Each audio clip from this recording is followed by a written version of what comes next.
अपनी काबलियत इन्नी ਵਧਾਓ, काबलियत अपने अंदर गुण पैदा करो। गुण इन्ने गुण ਵਧਾ ਲਓ, इन्ने गुण ਵਧਾ ਲਓ कि लोकां नूं तुहानूं हैरान दे विच कोशिश ना करनी पवे, वड्डी साजिश रचनी पै जे। आखो धन गुरु रामदास जी, ਧੰਨ ਗੁਰੂ ਰਾਮਦਾਸ ਜੀ। काबलियत ਵਧਾਓ।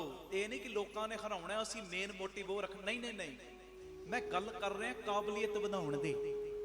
ਇੰਨੀ ਕਾਬਲੀਅਤ ਵਧਾ ਲਓ ਲੋਕੀ ਹੈਰਾਨ ਹੋਣ, ਯਾਰ ਅਸੀਂ ਤੇ ਸੋਚਦੇ ਸਾਂ ਇਹ ਬੰਦਾ ਇਹੋ ਜਿਹਾ, ਪਰ ਇਹਦੇ ਅੰਦਰ ਤੇ ਇੰਨੇ ਗੁਣ ਭਰੇ ਪਏ ਨੇ।